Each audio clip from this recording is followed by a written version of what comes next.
So welcome back to the Construction Business Blueprint YouTube channel, the only YouTube channel where construction business owners can come to learn the exact same frameworks, the exact same teachings that I do with my private mentoring clients in order to achieve the three pillars of the blueprint: time, profit and control. In this video we're going to talk about what is your mission. Okay, and that might seem a bit far-fetched or a wee bit airy-fairy. Let's talk about the last video. In the last video we talked about why January motivation dies by February, and why most business owners slip straight back into old habits at this time of the year. So in this video then, I want to answer the question underneath that. So we always go a few levels deeper here inside the blueprint. Why is it hard or so hard to stay consistent, for things to stick, when I so badly, genuinely want to make these changes in my business? We're going to look into the sort of psychology behind it. And then again, this is a 3-part series. So on the next video, we're going to go even deeper again and sort of look at the results into that. If you keep watching this video, you'll understand why habits don't stick in your construction business and why your behavior as a construction business owner defaults under pressure, and why the meaning behind the changes is the missing piece. So attaching a meaning, putting something behind it that really keeps you on track. So the answers that this video will provide is the questions you may ask yourself all the time. Why motivation collapses when I get under pressure. Why attitudes shift when things get hard, as in they change back to default. Why your behavior defaults, even with good intentions. So even with all the best intentions of the world, you subconsciously, without even realizing, weeks go past and you go, I'm exactly where I was at the start of the year, or whatever, or in the end of last year. And we're going to talk about why putting meaning behind it, to make it mean something more than just something written on a page or an idea. So why meaning and not discipline or motivation sustains the change, makes the change stick. So let's talk about why pressure will always win inside your construction business. So pressure doesn't change who you are. It reveals who you are, and it reveals a lot about the business. It sort of pulls the curtain back on everything wrong, okay? It exposes what's working and what's not working, okay? And usually to the negative, it's usually what's not working. So when you get put under pressure every day on site or in the business, your brain will automatically seek familiarity.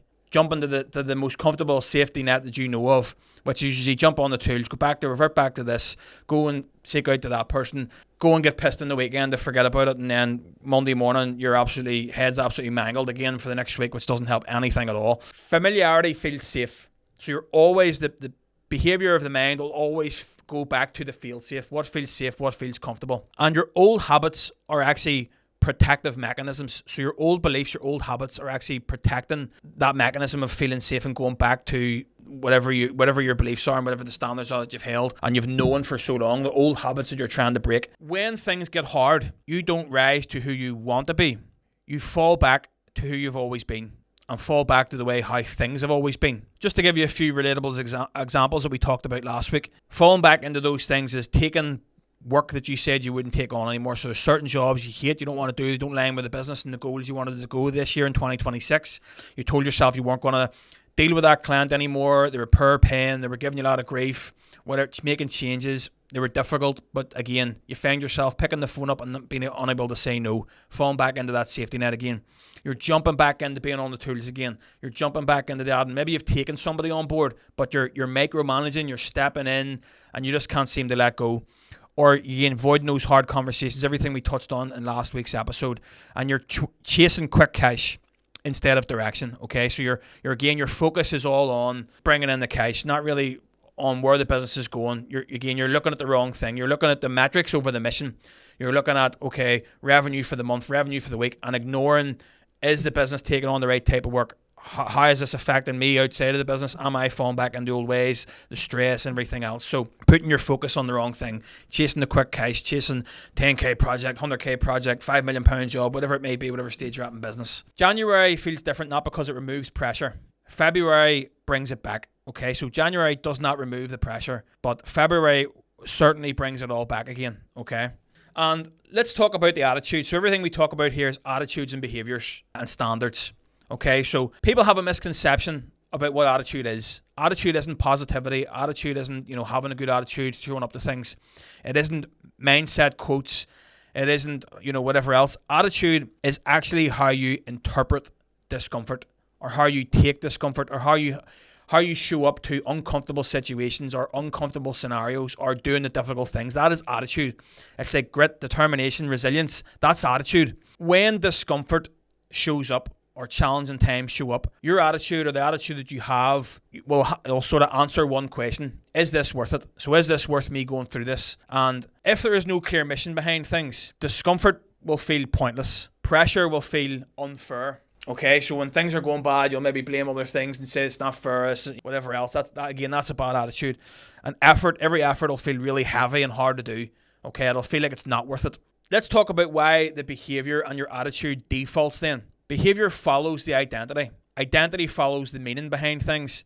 And then without the meaning, the behavior is just like situational. Okay, so let's try and talk that into more common terms. Like I said at the beginning of this, or like I said even in the last episode, in order to get results, it kind of needs to be reverse engineered. Okay, your standards need to raise. So you need to say that I am no longer going to put up with these standards, the low standards. I have a higher standard for myself. I have a higher standard for the business. I have a higher standard for my life. In order to change to those standards, you need to change your behavior. You need to act differently. You need to think differently. You need to take a different approach. You need to be able to say no to certain things. You need to be able to take the discomfort. You need to be able to do the uncomfortable things. When the standards change, the attitude changes, your behavior changes, and then that's what yields the results. If your reason for wanting to change those standards or raise those standards isn't strong enough, your behavior and your attitude will always negotiate or go back down to what it was before. So without why am I sick of doing this? Why are these standards needing to change? What impact is it having on my life? So always asking a deeper question, having a deeper meaning on it. Examples of where you'll always negotiate, your standards, letting the standards slip, or having boundaries in place. Your boundaries are a massive part of this here. And not allowing people in, or not allowing behaviors or thoughts or beliefs back in again. You'll tell yourself, right, okay, it's the last job I'll take on for this guy. That is again you lowering the standard, because people forget. I've had many conversations, I've been there myself, where you've dealt with a client and you've said, I'm never working with that guy again. That job was a disgrace. That guy was slow in paying. That guy was this. 6 months pass. That pain has kind of went away. Okay, and you almost forget. All right, and your belief isn't strong enough, your standards aren't strong enough, your behaviors aren't strong enough, and you say to yourself, look, okay, I'll do just this one job, but then that's it. So again, that's the behavior defaults back to what the original belief system was, or the original standard was. Another question you could say to yourself, or another example, is that common phrase of I'll deal with it later. Okay, like even if it's complaints coming at you, you said this year I'm going to face things head on. I'm not going to let things slip from time to time. I'll deal with it later. And let's talk about the impact that has and putting the meaning behind it. When you say you'll deal with it later, when you're prolonging having a difficult conversation, when you're prolonging making a decision, you don't stop thinking about it while you're putting it off. It lives in your head rent-free, and it is causing you massive strain, massive pressure. What is that ripple effect? That results how you're showing up at home. That results how you're dealing with clients that aren't a problem. That effect and that stress affects how you're dealing with other issues in the business, or other team members, or other things. One unmade decision or one poor decision, letting your standards slip, has a ripple effect that impacts everything else. So while it may be one thing that I'll deal with that later, I'll have that conversation later, I'll worry about that invoice later, I'll meet the accountant later, that lives rent-free in your head and subconsciously sours every other decision you make. It clouds your judgment, muddies the water in terms of thinking clearly, being creative. It affects everything else that you're trying to do moving forward with the business. Or again, another one that I have noted down there is when things calm down. So again, always waiting for the perfect moment. The perfect moment never comes. The perfect moment is always now. Taking action is always now. It's never putting things off again, because when you're delaying things, you're only delaying things by time. You're not delaying things in your head and whatever else. But again, this isn't a beating exercise. I'm not here talking to you, telling you, that you're lazy or whatever else. That is, again, just your subconscious, your brain, human psychology, human behavior, resorting back to protecting your energy. Okay, just resorting back to the norm and what feels comfortable. So let's talk about goals. Okay, so goals is something every guru will tell you about: writing goals down, having the vision board, whatever else, getting up in the morning, doing these things and whatever else. But most goals don't fail because they're unrealistic. Okay, they fail because they don't mean enough. There is no plan behind it. There's no reason why that's being written down. Goals that sound good, goals that impress others, goals that avoid the real issue. So goals are usually just a sugarcoating exercise or something that's, very, very generic. Okay, like I want to make more money this year, whatever. Even if you're specific with your goals, you need to look deeper into that. If the goal doesn't change how you see yourself or doesn't change how you need to show up, if it doesn't have enough meaning behind it, it won't change how you act, you think, and you behave or how you approach things. So what is the role of having meaning behind things? I've said it, having meaning behind it. This is the core of sort of what we're talking about here. Meaning gives suffering a purpose, okay? So it puts a feeling behind every result that happens in business. Resorting back to whatever it was before has, again, an impact on your life, on your business, or whatever else. As humans, we tolerate discomfort when it serves something bigger. So it's often even more painful over a longer period of time to revert back to the comfort or give things up. It actually, in the long run, it costs us more and it's much more painful. So that, like, how that feels at the end of the year. So it might feel like a quick fix now and it's easier and more comfortable now in the short term, but in the long term, it's going to be much more painful because, again, you're not moving forward. So you have to kind of have a memory or remember how that feels. When the meaning behind the goal is clear, effort feels different, okay? So your approach feels different. When the meaning is vague, putting effort behind things feels heavy. You kind of forget why you're doing it. You've written the goal down, you're looking at your goals and they mean nothing to you because there's no result behind it, there's no feeling behind it, there's no ripple effect as to if this is achieved, what will happen, what will change in my life, if it doesn't happen, what will change in my life, what impact will it have. The meaning behind things turns the pressure, turns the discomfort, makes it all worthwhile. It actually turns that sort of pain of having to try and achieve something, the pain of discomfort, it turns it into a fuel. It fuels you to actually achieve it. And without it, that pressure sort of becomes a threat. So again, I know I've talked about impact, but I want to try and give you a few examples. So what is the impact on just knuckling down, jumping back on the tools again? Again, you're missing the plays, you're missing the football matches, you're missing the important times with the family. So falling back into that, what impact is that having? So when you write that goal down, write down why you're set out to achieve those things. What is the positive things that are going to come out of that? And what happens when you don't do that? How is that going to impact the family, your relationships at home, and everything else? When you're constantly grinding, when you're constantly trying to do these things, getting off the tools, when you're stuck on the tools, again, we had a client in, he described everything he went through in real life in his business. It's not just me talking at you. He's able to then focus on the business. He's able to see things more clearly. He's able to make decisions, have a better relationship with his team. He's able to plan things better. So there's more reason behind, look, just get off the tools. Why do you want to get off the tools? What is the reason? Go into the reason, the feelings, the emotions, how it'll impact your life. And then also what'll happen if you don't achieve that. Have that written down instead of just that blanket statement of get on the tools, spend more time with kids. What is the reason behind it? Put the meaning behind it. Because like I said, the meaning is the fuel behind achieving what it is you're setting out to do. That's what's going to keep you going. I have a question for everybody. Okay, it's the mission question. And this is the real question. You need to ask yourself, okay, if the motivation has dwindled away, if you've fallen back into the comfort mode, it's only February. You've got 11 months left of the year. Okay, you've only had 3 weeks, 4 weeks, 5 weeks by the time this video is released to actually make an impact. It's irrelevant. Okay, what is important now is not to just throw the rest of the year away and say, I'll worry about it then, I'll do it later, or whatever else. No matter where you are now, in business, in life, whatever's working, whatever's not working, I want you to actually focus on the mission. So the mission gives the meaning.